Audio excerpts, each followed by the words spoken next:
各位网友，大家好，今天是2021年3月27号，星期六，欢迎大家参加王健每日观察直播1的节目。我们今天有两个，一个是新疆棉花案，中国怎么收场啊？然后亚马逊出手了啊，这是第一个。第二个是下周前瞻啊。那因为我们就取消了原来的一个就是精彩的集锦啊，因为精彩集锦我发现流量并不高啊，大家好像需求不大。那我们还是在每个星期六啊，把这个下周前瞻给大家播报一下啊，因为有一些重要的事件，给大家有一个心理准备。我们先说今天的主题啊，新疆棉花案，中国怎么收场？那么中国官方挑起的这个新疆棉花案，那么试图用网民的力量打击西方势力啊，那么但是事与愿违。核心的问题在哪里？核心的问题其实这次新疆棉花案一上来，全世界都看到这件事情是中国官方的操控啊，所以所有的描述都是官方挑起的这件事情，所以上来这件事情就是中国官方自导自演啊，这件事情就看得很清楚啊，这是第一个。所以当大家都看透了中国官方的这种自导自演的这种情况的话，那么政治效果政治影响反而是反效果啊，所以这件事情一开始就走偏了啊，走偏就是有点原来叫什么民心可用的这4个字呢，就变成了往另外一个方向发展。那么效果怎么样呢？我们看几个效果。第一个就是我们看到有一个微博一个网友啊，叫黑白剧场，3月27号他发了一段微博啊，这个微博很感慨，他说 H&M 的衣服被一抢而空，在商场里面看到一个壮观的一幕啊。他说本来前2天上班的时候，我路过商场的时候，看见 H&M 里面空无一人，深感欣慰啊。但没想到今天和朋友去商场吃饭，被 H&M 里面的情景惊呆了。他说货架上的衣服空了大半，试衣间里面全是人，更不要提结账的地方。从结账的地方排队排到了商场的过路口，只因为门口3个鲜红大字大减价啊！后来我问了商场服务员才知道，今天全场3折，一件衣服只有50、60。我一听这个价格，本来也想去买2件，当我去选衣服的时候，货架全空了。走出商场时，我就在想，为了省点钱去 H&M 买2件衣服，这个行为究竟有没有错啊？这就是这个身体比嘴巴诚实啊，这是第一个。第二个，耐克26号在官网卖新鞋，开卖之前就有34.6万预定。当天经典鞋款叫 Dunk Low， 一开卖秒杀，马上就卖完，一开卖就卖完。然后这个得物上的耐克鞋，每分钟都有人刷新交易界面，交易量不减反增啊，这就是制裁啊。然后实体店大批人潮抢购 AJ 限量款球鞋，然后网民痛批说真讽刺啊，这就是现在的情况啊。然后官方什么态度啊？第一个，我们还是看热搜啊，热搜上面有3段跟这个新疆棉花案有关。第一个，国家棉花产业联盟发表声明上榜啊，上摆第2啊，现在第几我不知道，它随时会变的啊。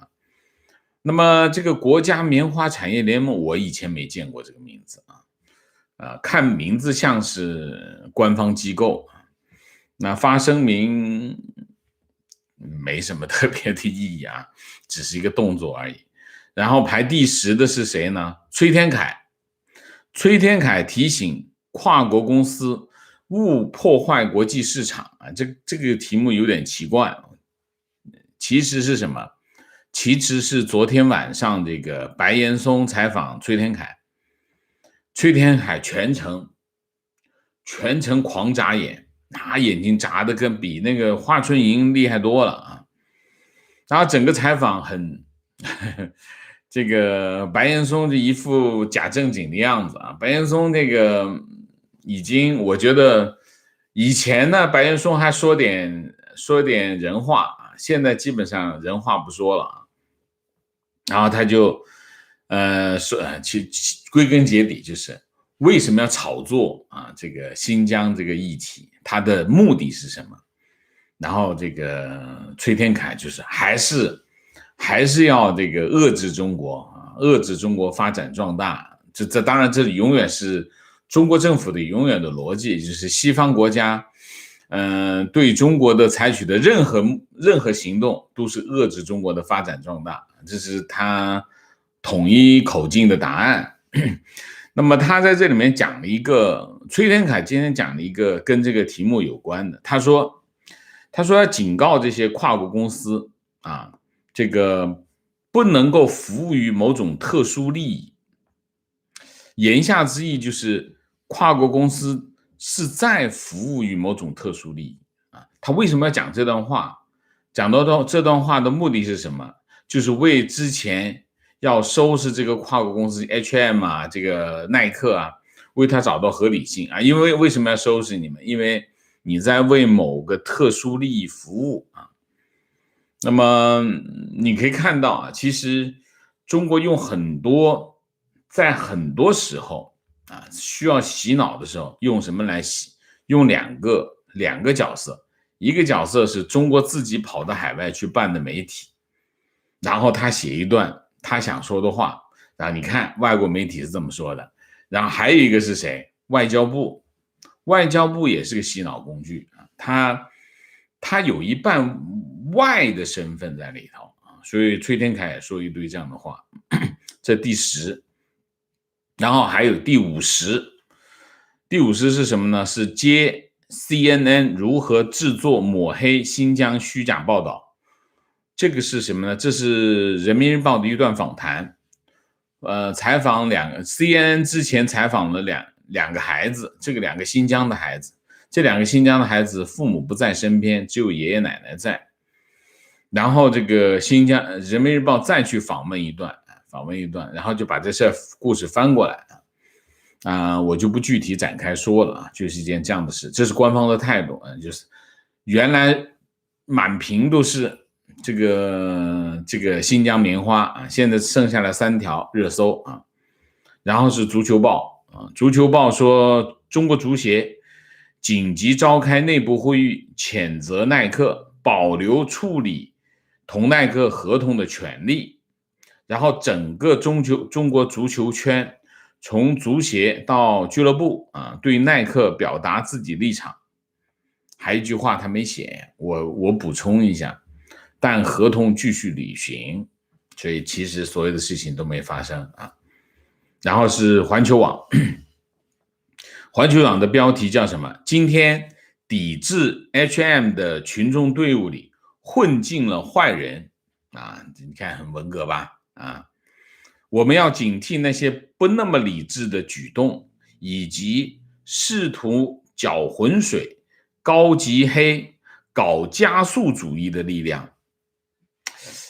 这个环球网叫加速主义，加速我们经常拿来是形容习近平的习近平搞加速加速什么意思？加速灭亡的意思。他搞加速主义是什么意思暗指吗这是环球网这段话讲的是什么？不要去现场，在家里自己剪一下这个耐克衣服，烧一下耐克鞋就算了，千万别去公共场合。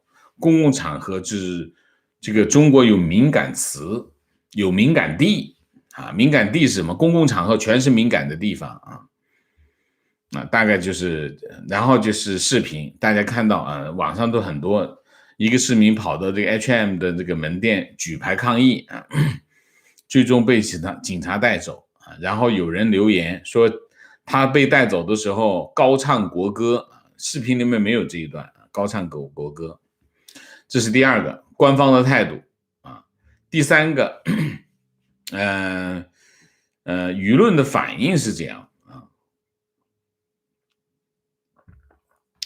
感觉呢，我自己感觉呢，就是官方准备推动这个网络热潮，他其实是想推动一个网络热潮，他并不想让它产生很现场，就像以前针对美国的那个现场有人跑到街上去抗议，他不想，为什么？一到现场控制不了怎么办？这个以前那个南斯拉夫记得吗？南斯拉夫那次就是华春莹讲南斯拉夫那次这个抗议美国大使馆往里面扔东西叫什么？扔东西啊，那场面基本上失控了。中国现在不想发生这样的事情，这整个现场只要公共场合全敏感，他只是想让大家在家里当键盘侠骂就好了，但是似乎就没热起来。两个主要的平台，知乎我就看不到，因为我知乎我就不知道整个的知乎的场景怎么样。但是第一个朋友圈肯定是静悄悄的，没什么反应。然后微博上面的言论也不多啊，微博上面有言论啊，有一些骂这个有，但是也不多。这你微博上面微信其实最重要，微信朋友圈静悄悄。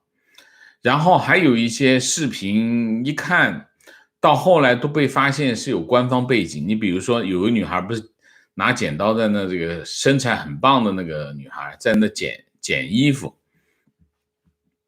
那个人是谁呢？那个人是北京交通台的主持人，叫李丽啊。有人把他找出来为什么他在08年去捷克，不知道去东欧一个国家，反正就是跟当地发生了冲突，找到他啊。所以其实就发现这是有一些这些视频有一些官方背景，就你就怀疑这不是网民自发的一个行为。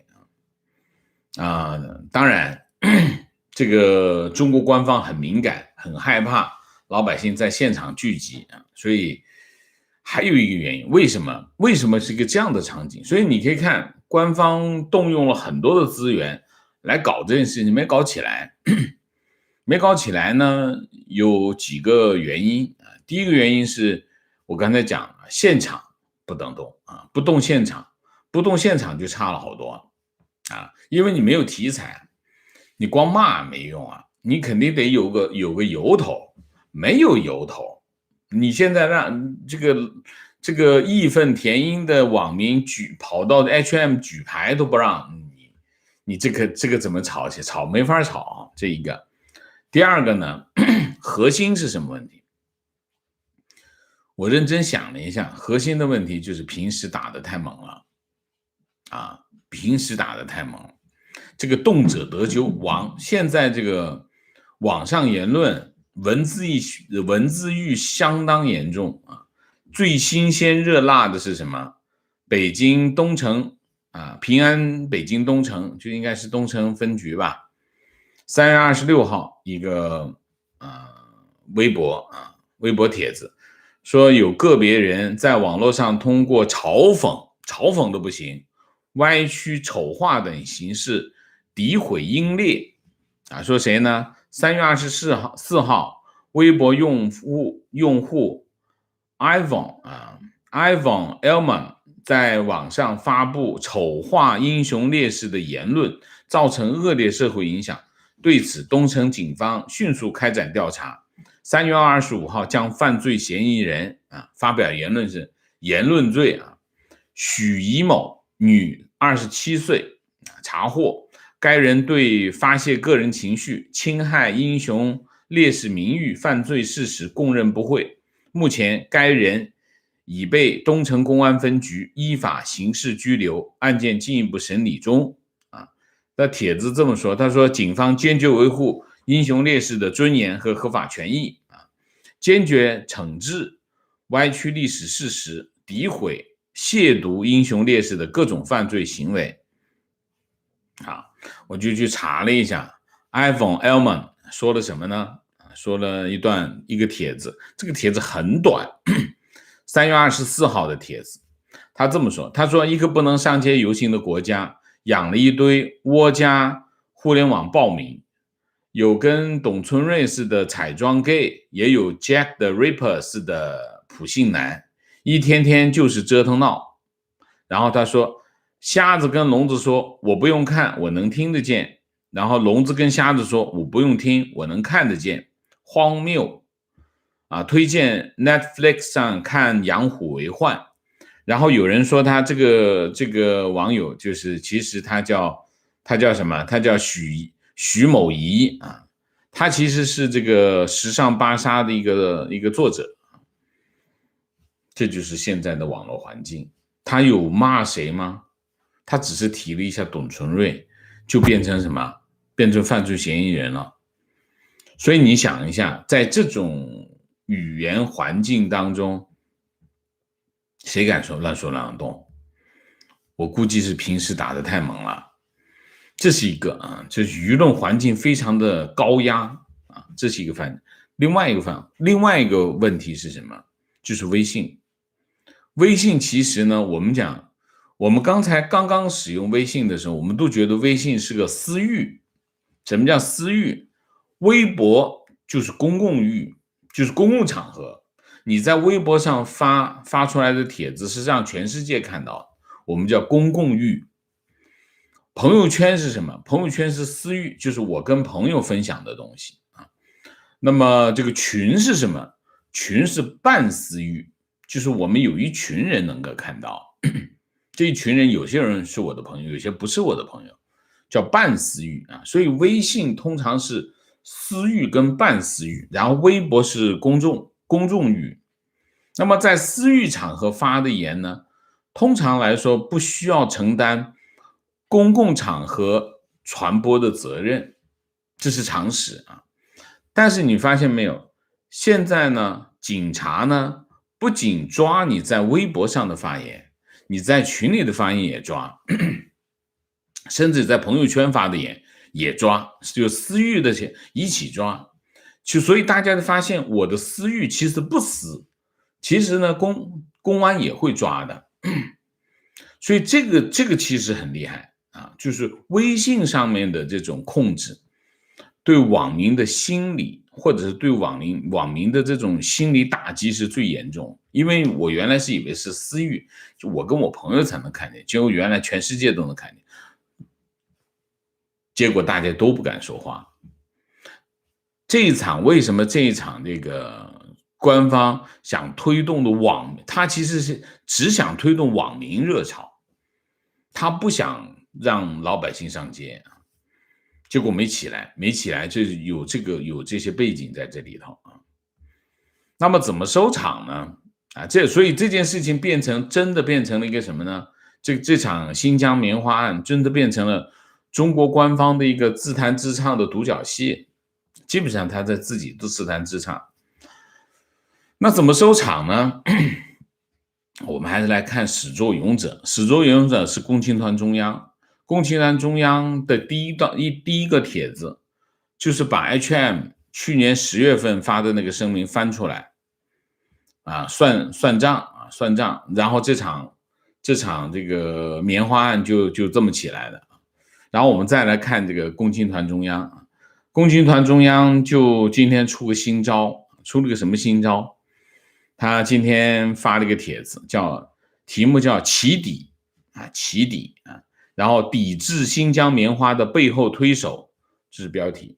然后名为良好棉花发展协会的非政府组织的官网上，其资金伙伴中赫然出现美国国际开发署的名字，而它是美国实施对外民主渗透的重要机构之一啊。这里面就起手是对付这个 H&M 这个跨国公司，落脚要落到哪里？美国政府啊，这就是共青团中央的这个，你看见没有？这是写好的剧本啊，当然这个落脚也是呼应这个崔天凯啊。这里面有2个问题啊，第一个问题是什么？第一个问题就是民主渗透不挺好吗？这民主也你不是中共自己也说民主是它的核心价值观，民主渗透这个话里话外好像民主渗透不好，你不是说你是民主的吗？你为什么民主渗透不挺好的吗？怎么变成那个负面词汇了呢？这第一个，你看一不小心就露出底了嘛，露出了共青团中央对民主的态度啊，这个，所以其实很多事情，很多事情是演是可以，但是一直演就很难。我再举个例子，我今天在这个共青团中央逛他微博的时候，我看这个帖子，我在以前的节目当中，我经常讲，中共从它成立到现在，有一样东西是从来没变过的，是什么？恨美国啊！中共一成立就恨美国，恨到现在啊，就中共对美国的敌意是从来没改变过，就算延安时期他都没改变过。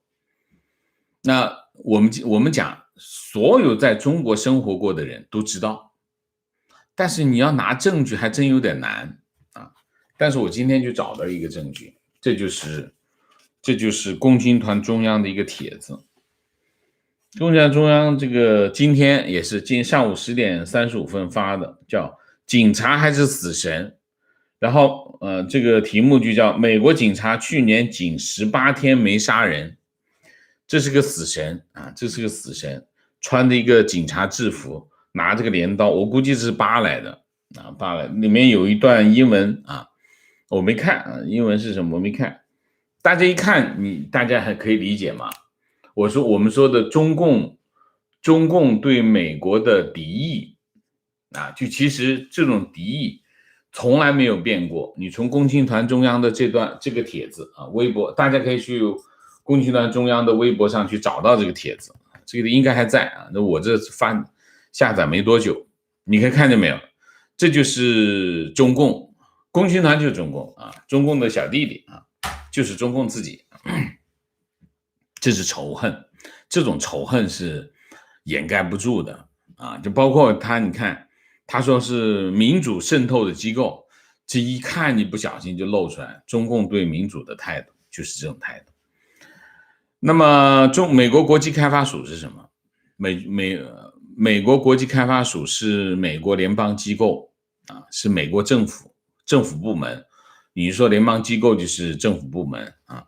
它承担美国大部分的这个对外非军事援助的项目，所有美国对外援助都是通过国际开发署进行啊。它的使命是这么说，他自己网站上的使命，领导国际发展和人道主义工作，以拯救生命、减少贫困、加强民主治理和帮助人们在援助之外取得进步啊。这就是美国开发署啊，美国开发署成为这个其实叫BCI 啊 BCI 就是良好棉花倡议啊，它应该叫倡议啊，这就是中国的态度。但是另外一个情况是什么？但是这场美国棉花案真正的后果就有了。这个我之前已经看到，但我不大相信，我没有采信，就是亚马逊啊，亚马逊现在下架所有的美国棉制品啊，中国的商家已经收到亚马逊的邮件，要求提供文件，包括原产地证书、生产货物的工厂地址、卖家保证出口产品不含新疆棉花的声明、棉花原丝采购订单和发票，棉线采购订单和发票，棉布采购订单和发票，然后就是基本上就是这样啊。这封信这么说，他说，美国海关和边境保护局最近发布指令，禁止进口中国新疆维吾尔自治区的所有棉花产品啊，这应该是1月4号出的啊。那该命令适用于该地区种植的所有的棉花，以及全部或部分使用这些棉花生产的所有产品，由于大约85%的中国棉花生长在该地区，任何从中国进口含有棉花的成品都有可能被扣留、释放被扣留的货物需要证明该货物不包含该地区的棉花。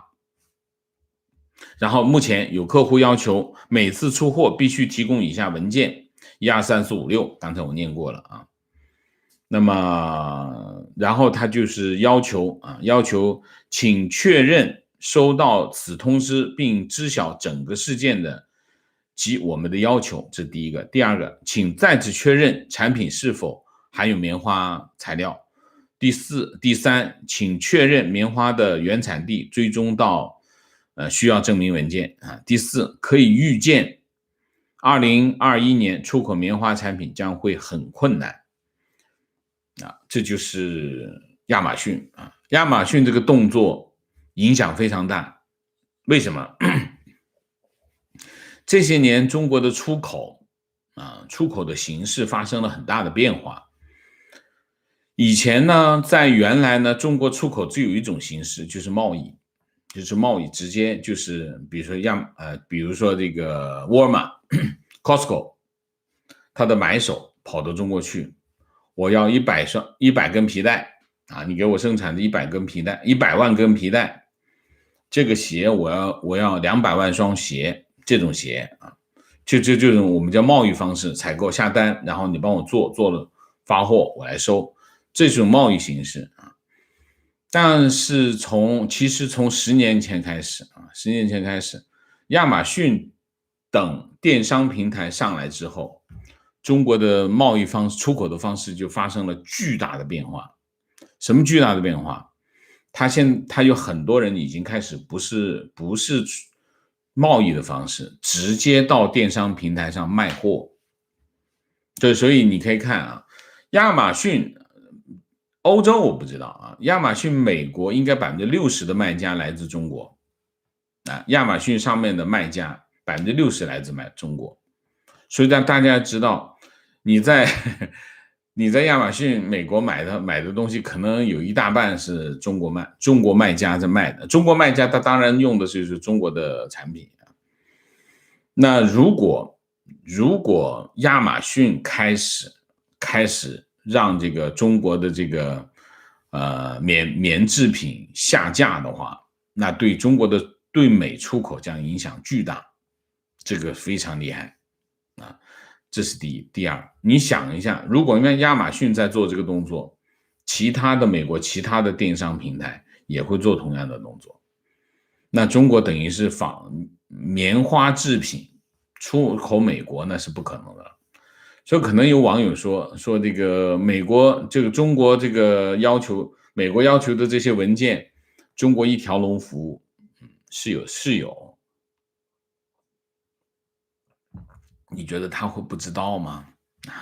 他会知道的，他也有办法啊。你看这个第一句话，其实我们觉得只有我们知道的事情，别人也知道。他说，由于大约85%的中国棉花生长在该地区，他们也做功课的啊。这件事情就是这样，这件事情影响非常的大。那为什么亚马逊会做这件事情？亚马逊现在没有任何负担，亚马逊已经撤出中国市场，它能做这个动作啊，所以这件事情你可以看到后果会慢慢的出来，所以理论上来说，我觉得中国会尽快的让这件事情结束，因为再烧下去，其实真正烧下去的后果呢，是中国自己倒霉。你从现在的情况来看就是这样子啊。跨国公司这些国际品牌有没有受损？有，但是对他们来说真的不算啥啊，这个影响真的不算啥啊。好吧，那我们今天的我们就下周前瞻，我简单的说几句吧。3月29号，13届全国人大常委会27次会议举行。这个会议非常重要，重要在哪里哈？重要在它会审议这个香港这个行政长官产生办法和这个立法会选举办法。就是所谓的完善选举制度啊。那么这个非常关键啊！如果这件事情如果发生了，就是3月29号啊，如果这件事情发生，我相信香港议题会跟着新疆议题继续来啊。所以习近平就是底线意识啊，但是底线意识现在踢到了铁板，西方国家越来越团结了啊。新疆议题是触动什么？触动了人性的底线，所以它引起了广泛的关注。好，下一个议题是什么？下一个议题是香港。香港这个议题触动了什么？触动了西方国家对东方的认知，所以这也是一个很容易形成共识的一个议题啊。我们可以下周要密切关注这件事情啊。然后是港交所的第二阶段这个4条机制的优化措施，其实就是叫熔断机制啊。熔断机制就是3月29号进入第二阶段啊。它是去年5月份开始啊，第一阶段优化，第二阶段优化啊。然后是哔哩哔哩在香港挂牌，小米春季发布会啊，3月31号，一个是北京图书订货会啊，北京图书订货会那3月31号到4月2号举行，这是个非常重要、非常大的一个订货会啊。然后就是3月31号，还有就是陈皮油开启这个调整窗口，那么有可能第一次降油价啊，中国的油价就是加得快，降得慢，所以调整一段时间，你一看，同样的国际市场的油价，在中国几年以后啊，同样的油价，结果国内的这个油价高了50%啊，就是这样，中国就是这样玩这种游戏。4月1号，英国成立卫生安全局，乌克兰对中国游客临时免签，然后就是以色列和塞浦路斯互开绿色通道，就是打了疫苗的可以开通道啊。然后泰国缩短入境隔离期，由原来的14天缩短为10天。然后是加州50岁以上的居民可以接种这个武汉肺炎疫苗啊。那么，然后加州多家主题公园恢复营业啊。首尔实行摇号赏樱花啊。然后看一下。澳门启动人口普查，然后中国天眼知道在哪儿？在这个贵州啊。中国天眼向全球科技节开放啊。4月3号，意大利全境疫情防控升级，然后就是升级为红色啊。4月3号到6号升级为红色，中小学重返远程课堂，就是上网课。餐厅、咖啡馆、体育馆、健身馆、健身房、博物馆关闭啊。出行需要有这个禁止探亲访友啊。八达岭夜长城开放，4月3号啊。4月4号保加利亚举行议会选举，然后就是中方去俄罗斯参加雪地作战行军比赛啊。中俄双方越走越近啊。好吧，那我们今天的主题就到这里啊，感谢大家啊。那进入互动之前呢，温馨提示，请大家点赞，请新来的网友订阅，请大家加入我们的会员，支持我们做更好的节目。那么进入互动之后，请大家不要聊天啊，4个情况、问题、观点、情绪啊。那么大家看到我今天没有系领带。从今天开始，周末我都不系领带啊，就换一下啊，我们这有点变化啊。从这个星期开始啊，大家意见怎么样？好吗？希望大家喜欢啊。我们让我们的平时跟我们的周末有点不同，而且现在天气开始暖和起来啊，暖和起来，我们也调整一下啊。情况，昨天发支持新疆棉花的 Hugo Boss 已经正式删除文章，并从德国总公司发英文公告，表示支持人权，不用新疆棉花。之前的文章估计是大陆地区的员工自己自作主张发的。OK， 情况，深圳一个叫 OMG 的商场 ，OMG， 一楼耐克专卖店所有商品5折，门口堆了几堆比人还高的鞋。我问售货员，得知是人家买了还没运走的鞋，好吧？提问。这次新疆棉花事件中，日本企业没怎么表态，是有什么考虑吗？日本企业有声明啊，没什么，日本企业会低调一点啊，因为日本企业知道在中国很敏感，它的身份很敏感啊，然后所以而且这次主要针对的不是日本企业，主要针对的是就是 H&M 跟耐克嘛啊。观点，这次棉花事件群众的反应不如抵制日货那次热烈的原因之一是没有触动大众的仇富心理，几件衣服鞋一般人都能消费得起，日本车就不一样，日本车也不算富吧？啊，算富吗？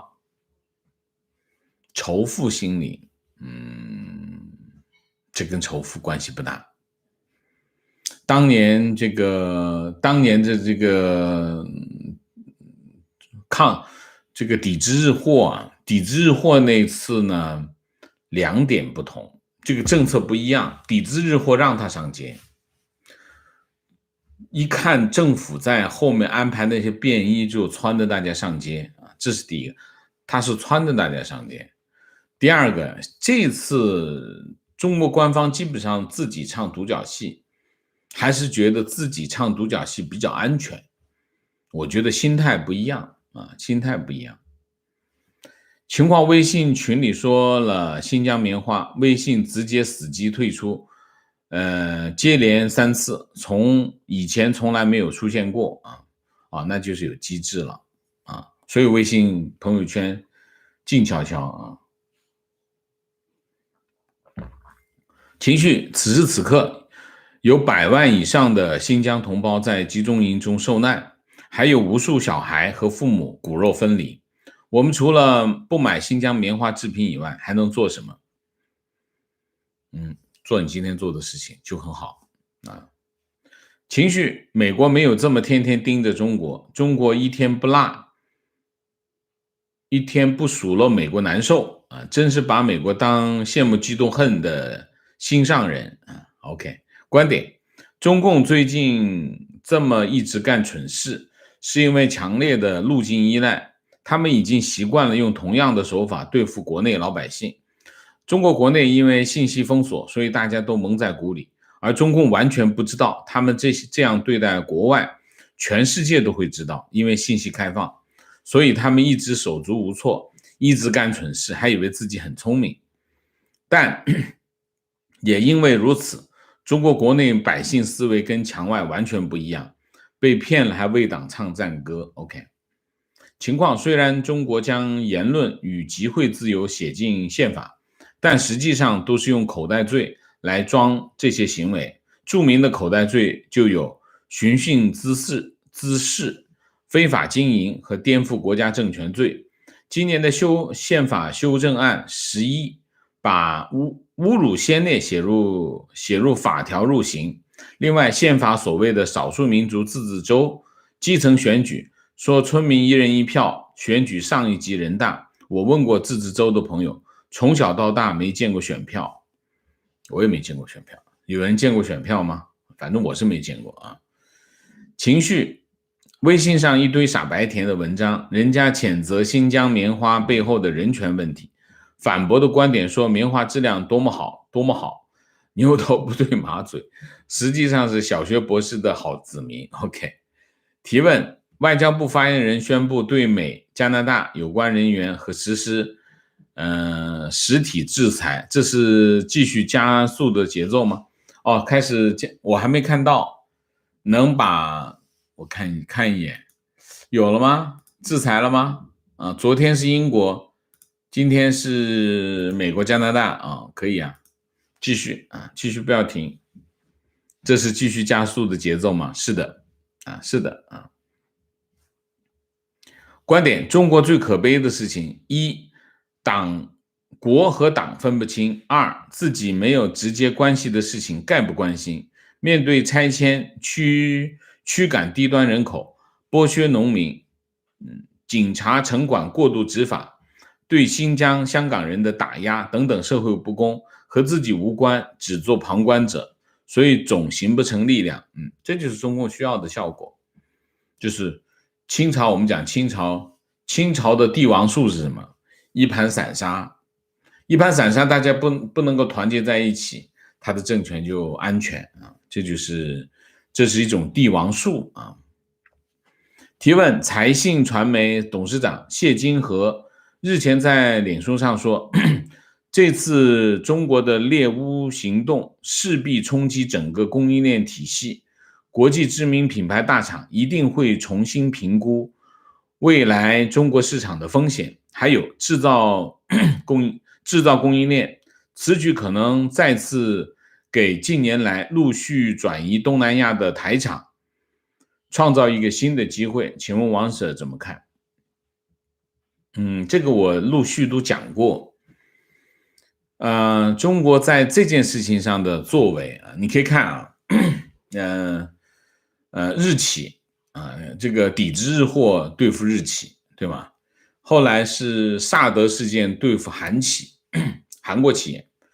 那么这次呢是对付这个瑞典跟美国企业。那么基本上你可以看，这个世界上大部分的企业都对付过了啊，台企就不用说了，港商就更不用说了啊。那么毫无疑问，这次事件会成为一个 NBA 的一个案例。什么案例？就是对政治风险的评估。就 H&M 是一个跨国公司啊，耐克也是个跨国公司。这些跨国公司在中国做生意，你要面对的政治风险。那么当你面对政治风险的时候，你怎么办啊？这个风险怎么可控？怎么控制？实际上大家很清楚的一点是什么？这些跨国公司在这种级别的政治风险或者政治事件当中，他们没有任何的办法，叫无能为力，他只能够往那一坐，这个面对这个冲击，各种冲击，他做不了任何事情。所以所有的跨国公司会以这个为案例，重新评估什么？重新评估在中国投资的风险啊。我们说做一个投资啊，通常他会评估几个核心的风险。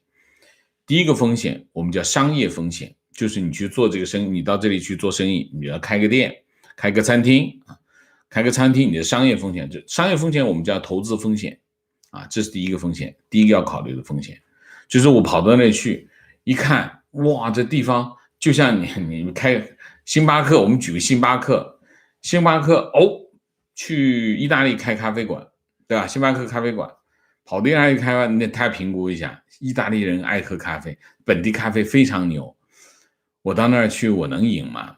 你得评估一下商业风险，这第一个。第二个，你像美国公司，你跑到中国去做生意，还要考虑什么？汇率风险。你在那里挣了15%的钱啊，15%的毛利，结果你汇率跌了20%，你其实是赔的，因为你钱汇回去其实是赔的。汇率风险。还有一个什么风险？政治风险。基本上会政治风险，这个地方你一不小心，政府倒台了，游击队来了，把所有的这些商业机构全部收归国有，白干了。政治风险。所以基本上这几种风险，顾问公司要给他提供一个报告，把这个风险全部他要折合成什么？折合成它的这个风险比例，他把这风险比例算，综合的我的回报率是多少？是要扣除所有的风险。你别看你回报率很高，结果把风险一扣掉，回报率很低。所以有些地方你看的回报率没那么高，但是你把这其他的风险它很小的话，它综合的结果它可能就直接就在那开了。所以在这个问题上，这个事件一定会成为跨国企业评估风险的一个重要指标，这是第一个。第二个就是产业链。如果新疆棉花被抵制，意味着什么？你不管在不在中国开店，这些跨国企业都要把你的产业链转移出中国。你想一下是不是？我在这里下单给中国的这个工厂，中国的工厂你不知道它有没有新疆棉花，万一有新疆棉花怎么办？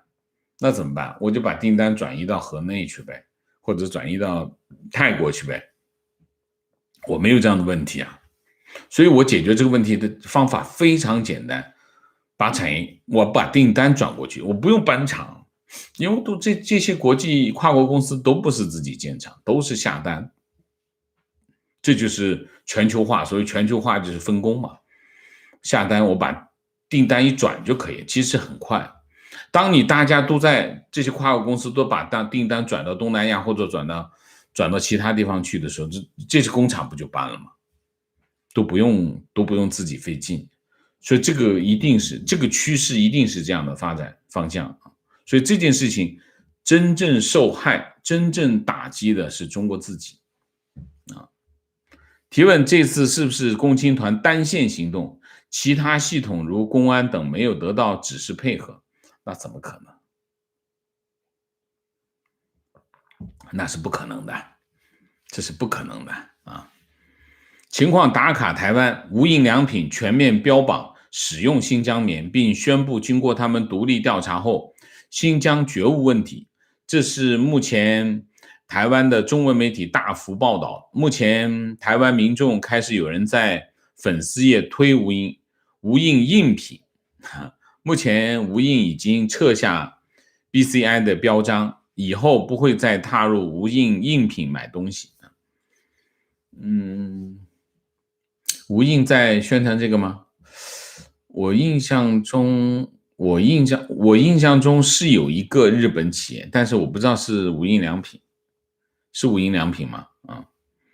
情况在德国，中国的学联接收驻德大使馆的信息，在学联的微信群里发关于抵制 H&M 等品牌的帖子。OK， 情况：每一次抵制有人申请上街游行的时候，我们这里的学生周末都不放假，所有大中小学全部封闭，不准学生出去游行，就是怕学生过激行为控制不住。你说你的这里是哪里呀？你的这里是哪里？情况：93年收到过一张人大的选票，移民前搬家收拾东西的时候发现，那年高3，那时候还说这都不认识是谁，怎么选啊 ？OK。情况坐标英国，收到选票，苏格兰2020年通过法律，允许外国人参与选举，也能投票。我任教的大学一些中国留学生还是挺激动的，说这辈子第一次投票竟然是在英国，而且是作为一个外国人。OK， 情况：我见过一回中国的选票，当时在高中，一次上课前，班主任突然出现，给我们每人发了一张选票，记不清，上面好像有5个名字，从来没有听说过。班主任圈出2个名字，说是我的，让我们选。高中到了年龄吗？高中毕业才18岁，高中几年级啊？够年龄，高清美啊！情况：最近一系列事情只能说明一件事，中共的执政能力太差，只会搞小动作，以为敲山震虎吓唬欧洲一下就好，结果事情发现完全不受控，可怜的电商明星足协没有办法，只能跟着后面表忠心，差不多是这样。其实最可怜的是谁哈？其实最可怜的是这些明星，为什么？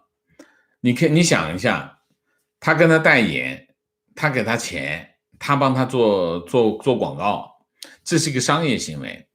结果他说我现在要取消跟他的合作，取消跟他的合作要赔钱的。你别以为我说我终止啊，你这个我就不跟你合作了，那是要赔钱的，你有合同在那儿。而且这是他的财路啊，你断他的财路啊，所以其实这些明星挺惨啊，这就是在中国当明星的风险啊，政治风险。情况，黑龙江开始打疫苗，13个地市，一个月目标是1500万。孩子的学校要求家长必须打疫苗，可见墙内多数人是不信任国产疫苗。政府开始耍流氓，要强制执行。政府一直在耍流氓，中共一直在耍流氓，天天在耍流氓，而且全范围在耍流氓啊。情况，要求教师打疫苗，坐标广州。情况，对于印刷行业略有了解。中国搞环保，5、6年前开始要求印刷厂必须环保达标才能继续运行，需要相关部门审核发证。一个环保资格证费用是20万以上，有效期3年，3年以后重办。同时每年还有3万的管理费。所谓环保，不过是借此搜刮一次企业。中国政府真的是把企业吃干抹净，就是这样，是这样。情况，深圳的基建工程捞钱已经怨声载道，同一条公路绿化挖一次，管道挖一次，修缮挖一次，疏通搞一次，一年365天就没停过，绿化带的树还没长好就给挖掉，周围居民怨声载道，周末全是挖掘机的声音，根本没办法好好休息，打电话去投诉就是踢皮球，真是个外表光鲜内在腐烂的城市。 OK，深圳那条深南路，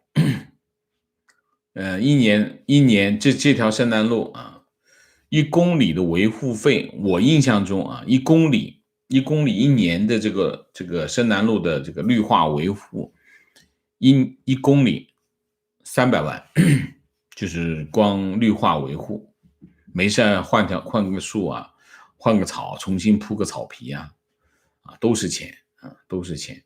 所以那些经常为就祖国这个基础建设感到骄傲的人，你看看你的口袋，你的口袋被掏空的原因是从哪儿掏空的？就从这个地方掏空的。观点，近20年技术的发展让发达国家能够对食品、日用品通过 tracing supply chain 追溯起源，一方面是保护消费者，一方面也可以保护农业和工业最低端的生产者。消费者对企业的社会责任意识要求不断提高，非常正确，这就是社会的发展。当然，这在中国没有发生，为什么？中国到现在还没有解决食品安全问题，食品安全问题解决不了，食品安全问题解决不了，疫苗安全问题解决了吗？当然没有啊！假疫苗层出不穷，所以其实中共最厉害的一件事情就是收拾你，除了这个以外，其他都不行啊。情况，为了明年奥运会，北京这边要求强制打疫苗，填表的时候写的是自愿，自己心里没底，真不想打。情况，日本众议院议员山尾智这个字我不会读啊，提交议案，日本也要有马格尼斯基的人权制裁了，希望很快立法。很多中共官员的子女财产在日本，OK。情况加提问啊，这日本这个很快，如果日本立了这个法，那就麻烦了啊。你看欧盟已经有了，美国有了，英国肯定是有的啊。如果日本有，澳洲我印象是有的，那这个如果全世界都统一都有了，那中国官员，中国那些贪官只能去俄罗斯了。